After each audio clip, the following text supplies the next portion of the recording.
सोमनाथ व्रत कथा। एक दिनकरे कैलाश शिखरे ईश्वर पार्वतीଙ୍କୁ ସାଙ୍ଗରେ ଘେନି ଆନନ୍ଦରେ ବିହାର କରୁଛନ୍ତି।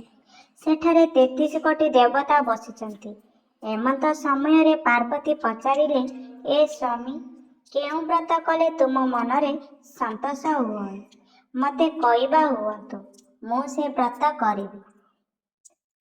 ଏହା ଶୁଣି ଈଶ୍ୱର ହସି ହସି କହିଲେ, ହେ ଦେବୀ ପାର୍ବତୀ, କହୁଅଛି ଶୁଣ।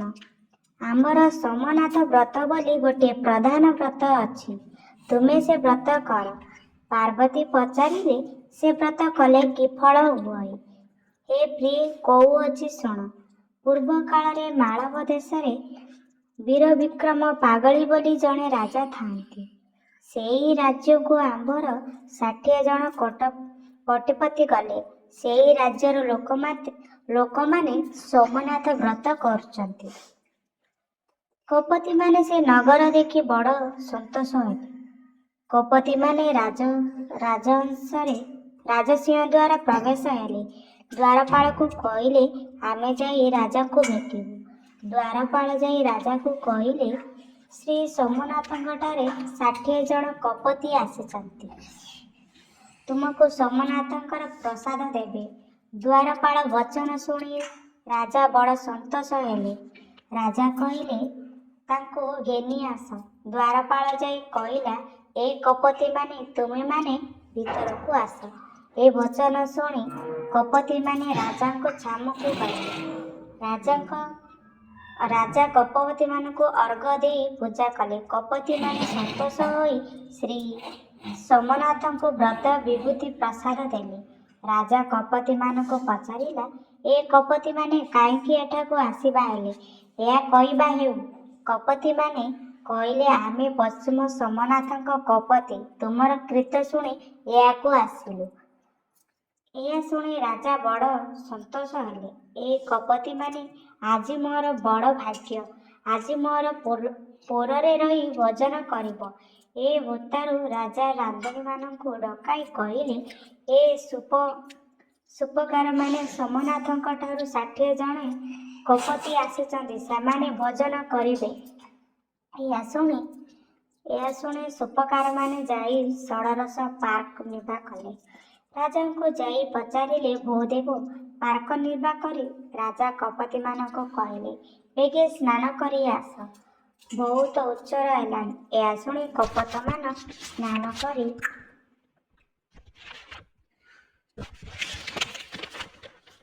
ନିତ୍ୟକର୍ମ ସାରି ଭୋଜନ ମନ୍ଦିରେ ପ୍ରବେଶ ହେଲେ। ରାଜା କୋପତିମାନଙ୍କୁ ଆସନ ଦେଇ ବସାଇଲେ। ସୁବର୍ଣ୍ଣ ଝରିରେ ଜଳ ଦେଲେ। ଅନ୍ନ ପରସିଲେ। ନାନାଦି ବ୍ୟଞ୍ଜନ ଦେଲେ।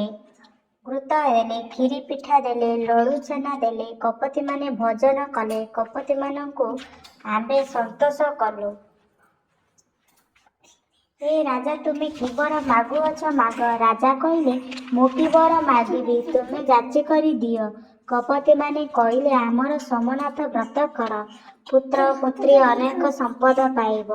ରାଜା ହରଷ ହୋଇ ବୋଇଲେ, ଏ କୋପତିମାନେ, ସେ ବ୍ରତର ବିଧାନ ଆମକୁ କହିବା ହେଉ। କୋପତିମାନେ ବୋଇଲେ, ଏ ରାଜା ଶୁଣ। ଆଶ୍ୱିନ ମାସ ଶୁକ୍ଳ ଦଶମୀ ଦିନ ଏହି ବ୍ରତ କରିବ। ପ୍ରାତଃକାଳ ସ୍ନାନ କରିବ। 10 ମେଞ୍ଚା ଦାନ୍ତ ଘଷିବ। 10 ମେଞ୍ଚା ହଳଦୀ କରିବ। 10 ମେଞ୍ଚା ଗନ୍ଧ କରିବ। 10 ଖଣ୍ଡ ଦାନ୍ତ କାଠି କରିବ। 10 କାଠି ଦାନ୍ତ ଗନ୍ଧ ହଳଦୀ ଲଗାଇ 10 ଥର ସ୍ନାନ କରିବ। ଶୁକ୍ଳ ବସ୍ତ୍ର ପିନ୍ଧିବ। 10 ବର୍ଣ୍ଣର ଫୁଲ କରିବ। 10 ବର୍ଣ୍ଣର ଫଳ କରିବ। 10 ଗୋଟି ଶୁକ୍ଳ ଉଆ ଚାଉଳ କରିବ। 10 ଖିଆ ସୂତା କରିବ। ବ୍ରତରେ 10 ଗଣ୍ଠି ପକାଇବ। ସ୍ୱସ୍ତିକ ଲିଙ୍ଗ କରିବ, ନହେଲେ ମୂର୍ତ୍ତିକାର ଲିଙ୍ଗ ତିଆରି କରିବ। ରୁଦ୍ରମଣ୍ଡଳ କାଟି ଲିଙ୍ଗ ସ୍ଥାପନ କରିବ। 10 ଗୋଟି କଖାରୁ ଫୁଲରେ ପୂଜା କରିବ। ବ୍ରାହ୍ମଣଙ୍କଠାରୁ ସୋମନାଥ କଥା ଶୁଣି ସାରି ଦୁର୍ବାଘ୍ୟରେ ଚଢ଼ାଇବ। ସୂର୍ଯ୍ୟଙ୍କୁ ଅର୍ଘ୍ୟ ଦେବ। ଏହି ବିଧି ଅନୁସାରେ ବ୍ରତ କଲେ ମନବାଞ୍ଛନା ଫଳ ପାଇବ। ରାଜା ଏ ବଚନ ଶୁଣି କହିଲେ, ଏ କୋପତିମାନେ, ଏହି ବ୍ରତ ମନକୁ ପାଇଲା ନାହିଁ। ତ୍ରିଲୋକରେ ରାଜା ଭଲ ବ୍ରତ କରା ବୋଲି ଲୋକେ ଉପହାସ କରିବେ। ରାଜାଙ୍କ ବଚନ ଶୁଣି କୋପତିମାନେ କହିଲେ, ଏ ରାଜା, ଏ କଥା ଶୁଣି ଆମ ମନରେ କଷ୍ଟ ହେଲା। ତୁମେ ସୋମନାଥ ବ୍ରତ ନିନ୍ଦା କର। ନିନ୍ଦା କଲ, ଏଣୁକରି ତୁମ ଦେହରେ କୃଷ୍ଣବେଦୀ ହେବ। କପୋତୀମାନେ ଏପରି ଶାପ ଦେଇ ବାହାରିଗଲେ। ସେଇ କ୍ଷଣି ରାଜା ଦେହରେ କୃଷ୍ଣବେଦୀ ହେଲା, କରଚରଣ ଖଣ୍ଡିଆ ହେଲା। ରାଜା ଏ ଦେଖି ଆଶ୍ଚର୍ଯ୍ୟ ହୋଇ ତାଙ୍କ ଭାରିଜାକୁ ପୂର୍ବ ବୃତ୍ତାନ୍ତ ସବୁ କହିବାରୁ ରାଣୀ କହିଲେ, ତୁମେ ଶ୍ରୀ ସୋମନାଥଙ୍କୁ ଦର୍ଶନ କରିବା ସକାଶେ ଯାଅ, ତୁମର ଏହି ରୋଗ ଭଲ ହେବ। ରାଜା ଏହା ଶୁଣି ଶ୍ରୀ ସୋମନାଥଙ୍କୁ ଦର୍ଶନ କରିବାକୁ ଉଦ୍ଯୋଗ କଲେ। ରାଣୀକୁ କହିଲେ, ଆମେ ଶ୍ରୀ ସୋମନାଥ ଦର୍ଶନ କରି ଯାଉଅଛୁ, ଆମକୁ ରୋଗ ଭଲ ହେବ। ଏହା ଶୁଣି ରାଣୀ କହିଲେ, ମୁଁ ପ୍ରତିବର୍ତ୍ତା କାହାକୁ ସେବିବି? ରାଜା କହିଲେ, ଆମର କଠଉ ପୂଜା କରିବ। ଏପରି ରାଜା କହିବାରୁ ରାଣୀ କଠଉ ପୂଜା କରି କହିଲେ। ରାଜା ସମସ୍ତଙ୍କୁ ପ୍ରବୋଧନ ଦେଇ ନଅରୁ ବାହାରିଗଲେ। ସେ ପଶ୍ଚିମ ସୋମନାଥକୁ ଭେଟିଲେ। ଶ୍ରୀ ସୋମନାଥ ସ୍ତୁତି କରି ସ୍ତବ ପାଠ କରି ବୀର ବିକ୍ରମ ପାଟଳୀ ରାଜାଙ୍କର ଆତୁରୀ ସହି ନ ପାରି ସେ କପୋତୀମାନେ ଶ୍ରୀ ସୋମନାଥଙ୍କୁ କହିଲେ, ହେ ପ୍ରଭୁ ବୀର ବିକ୍ରମ ରାଜା ରାଜ୍ୟ ଛାଡ଼ି ତୁମକୁ ଦର୍ଶନ କରିବାକୁ ଆସିଅଛି। ଶ୍ରୀ ସୋମନାଥ କହିଲେ, ତାଙ୍କୁ ଛାଡ଼ି ନ ଦିଅ, ଦ୍ୱାର ରଖ। କପୋତୀମାନେ ଯାଇ କହିଲେ, ହେ ରାଜା, ପ୍ରଭୁଙ୍କ ଆଜ୍ଞା ନାହିଁ, ତାଙ୍କ ଆଜ୍ଞା ହେଲେ ଆସିବ। ଏଇ ମଣ୍ଡପରେ ଥାଅ। ତେଣେ ରାଜ୍ୟ ହତଲକ୍ଷ୍ମୀ ହେଲା। ରାଜାର ପୁଅ ଭିକ୍ଷା ମାଗି ମାଗି ଆଣି ରାଣୀ ରନ୍ଧା କରନ୍ତି। ଏଇ ରୂପେ କେତେ ଦିନ ଗଲା। ଦିନେ ରାଜା ପୁଅ ଗୋଟିଏ ଗ୍ରାମରୁ ଭିକ୍ଷା ମାଗି ଯାଇଥିଲା। ସେ ଗ୍ରାମକୁ ପାତ୍ର ମନ୍ତ୍ରୀ ପଚାରିଲେ, ତୁମେ ତ ବିକ୍ରମ ରାଜାଙ୍କର ପୁଅ, କାହିଁକି ଭିକ୍ଷା ମାଗ କରୁଅଛ? ଏହା ଶୁଣି ରାଜକୁମାରୀ ତାଙ୍କୁ କହିଲା, ରାଜା, ଆମ ରାଜାକୁ ସୋମନାଥ ବ୍ରତ ନିନ୍ଦା କରିବାରୁ ତାଙ୍କ ହାତ ଗୋଡ଼ ଖଣ୍ଡିଆ ହୋଇଛି। ଏହା ଶୁଣି ହତଲକ୍ଷ୍ମୀ ହେଲେ, ତେଣୁ ମୁଁ ଭିକ୍ଷା କରୁଅଛି। ପାତ୍ର ମନ୍ତ୍ରୀମାନେ ରାଣୀଙ୍କୁ ରାଜ୍ୟରୁ ଗଉଡ଼ି ଦେଲେ। ସେ ରାଜ୍ୟର ପାତ୍ର ରାଜା ହେଲା। ରାଣୀ ଦୁଇ ଗୋଟି ପଇଲେ ଧରି ବ୍ରାହ୍ମଣ ଶାସନ ରହିଲା। ଏକ ଦିନରେ ଶ୍ରୀ ସୋମନାଥ କପୋତୀଙ୍କୁ ପୁଣି ସେ ବ୍ରାହ୍ମଣ ଶାସନକୁ ଗଲେ। ବ୍ରାହ୍ମଣୀମାନେ ଶ୍ରୀ ସୋମନାଥଙ୍କ କପୋତୀମାନଙ୍କୁ ଦେଖି ପୂଜା କଲେ। କପୋତୀମାନେ କହିଲେ, ତୁମେମାନେ ଶ୍ରୀ ସୋମନାଥ ବ୍ରତ କର, ଏଇ ବ୍ରତ କଲେ ଧନ ଜନ ଗପଲକ୍ଷ୍ମୀ ପାଇବ। ଏହା ଶୁଣି ବ୍ରାହ୍ମଣ, ସେ ବ୍ରତ କିପରି କୁହନ୍ତୁ? କପୋତୀମାନେ କହିଲେ, ସେ ବ୍ରତର ବିଧାନ ଶୁଣ।